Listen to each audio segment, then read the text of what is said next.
પાલ પોલીસમાં એક ફરિયાદ નોંધાતા તપાસ શરૂ કરવામાં આવી હતી. તપાસ દરમિયાન પોલીસને ખબર પડી કે વિઝા એજન્ટ અંકુર પટેલ નામના શખ્સે 23 જેટલા ક્લાયન્ટ્સ પાસેથી વિઝા કરાવી આપવાના બહાને ₹39 લાખ લઈ લીધા હતા. આરોપીએ ક્લાયન્ટ્સને અલ્બેનિયાના ખોટા વિઝા પકડાવી છેતરપિંડી આચરી હતી. પોલીસે આપેલી માહિતી અનુસાર આરોપીઓ વર્ચ્યુઅલ નંબર અને ફેક ઈમેલ આઈડીનો ઉપયોગ કરીને ક્લાયન્ટ્સ સાથે સંપર્ક સાધતા હતા. નાણાંની લેવડ-દેવડ માટે આંગડિયા મારફતે દિલ્હીમાં રકમ મંગાવવામાં આવી હતી, જેથી શોધખોળમાં ગૂંચ ઊભી થઈ. પોલીસે તકનીકી સર્વેલન્સ અને માહિતીના આધારે દિલ્હીથી મુખ્ય આરોપી અંકિત ઉર્ફ અક્ષિત ઉર્ફ રોકી પટેલની ધરપકડ કરી છે. આરોપીને સુરતની કોર્ટમાં રજૂ કરવામાં આવ્યું હતું, જ્યાંથી પોલીસે તેના 2 દિવસના રિમાન્ડ મેળવ્યા છે. પોલીસ હવે આ ગેંગના અન્ય સાથીદારોની શોધખોળ હાથ ધરી છે. ગત દિવસમાં પાલ પોલીસ સ્ટેશનની અંદર એક ફરિયાદી દ્વારા વિઝા ફ્રોડની એક ફરિયાદ મળેલ હતી, જે અંગે પોલીસે તપાસ હાથ ધરેલ હતી અને ત્યારબાદ સાયબર ક્રાઇમનો વિઝા ફ્રોડનો ગુનો નોંધીને આગળની કાર્યવાહી પાલ પોલીસ દ્વારા કરવામાં આવેલ હતી. આ કામે વિગત જોઈએ તો જે ફરિયાદી છે અંકુરભાઈ ગુણવંતભાઈ પટેલ, તેઓ વિઝા અપાવવાનું કામ કરે છે. તેઓની સાથે થોડા ગત વર્ષમાં એક વ્યક્તિએ વર્ચ્યુઅલ નંબરથી વાત કરીને પોતે વિઝા લોકોને અપાવવાનું કામ કરતો હોવાનું જણાવીને એમની પાસેથી અલગ અલગ સમયે આંગડિયા દિલ્હી ખાતે કરાવીને 39 લાખ રૂપિયા જેટલી મોટી રકમ 23 ક્લાયન્ટ માટે પડાવી લીધેલ હતી. ત્યારબાદ જ્યારે ક્લાયન્ટ્સને અલ્બેનિયાના વિઝા વગેરે જે પ્રોવાઈડ કર્યા હતા એ ફેક હોવાનું ધ્યાનમાં આવ્યું અને ત્યારબાદ આ મોબાઈલ નંબર અલગ અલગ જેનાથી વાત થતી હતી અને જે ઈમેલ આઈડી સાથે ઇન્ટરેક્શન થતું હતું એ બધું બંધ થઈ ગયેલું હતું.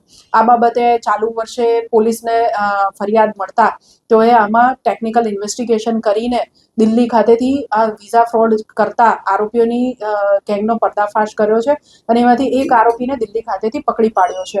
આ કામે પાલ પોલીસ દ્વારા અંકિત ઉર્ફે અક્ષિત ઉર્ફે રાજ ઉર્ફે રોકી અશોકભાઈ પટેલની ધરપકડ કરવામાં આવેલ છે, જેણે રોકી પટેલ બનીને રાજ પટેલ બનીને ફરિયાદી સાથે વાતચીત કરીને આંગડિયા દ્વારા નાણાં લઈને છેતરપિંડી કરી હતી અને બદલ ખોટા ફ્રોડ વિઝા પૂરા પાડ્યા હતા. આ કામે જ્યારે પાલ પોલીસ દિલ્હી પહોંચી ત્યારે આ આરોપીને અંદાજો હતો કે પોતે અગાઉ આવા ફ્રોડ આચરેલ છે, જેથી તેણે જે જગ્યાએથી આ બધી કામગીરી તે કરતો હતો પોતાના ઘરેથી ઘર પણ એણે થોડા દિવસો પહેલા ખાલી કરી નાખ્યું હતું.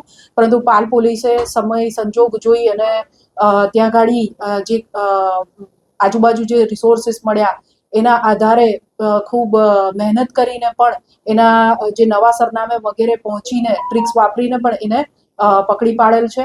હાલ આરોપી રિમાન્ડ હેઠળ છે અને 2 દિવસના રિમાન્ડ મેળવવામાં આવેલ છે. આરોપીએ અન્ય કેટલા લોકો સાથે આ રીતનું ફ્રોડ કર્યું છે અને એની સાથીદારો કોણ કોણ છે, અત્યારે ક્યાં છે વગેરે તમામ મુદ્દાઓ અંગે અત્યારે પાલ પોલીસ સ્ટેશનમાં તપાસ ચાલુ છે. કેટલા સમયથી આ કામ લગભગ અમારો અંદાજોથી 1 વર્ષ ઉપરથી કામ કરતો હતો, કેમ કે આ જે ફ્રોડ છે એ ગત વર્ષમાં બન્યું હતું. આ આરોપીનો રોલ શું હતો?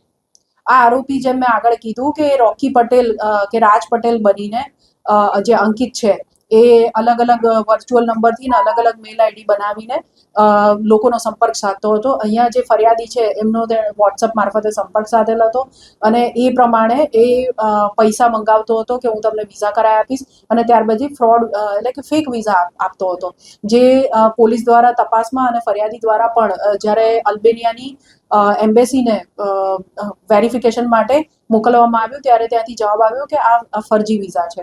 જ્યારે કોઈ પણ ક્લાયન્ટ છે જેણે પૈસા આપી દીધા હોય એની મુસાફરીની ડેટ નક્કી આવે ત્યારે લાસ્ટ ટાઈમ એ ટિકિટ કેન્સલ થઈ ગઈ છે, ટેકનિકલ એરર આવી છે એવું કરીને બહાના બનાવીને લોકોને છેતરતો હતો.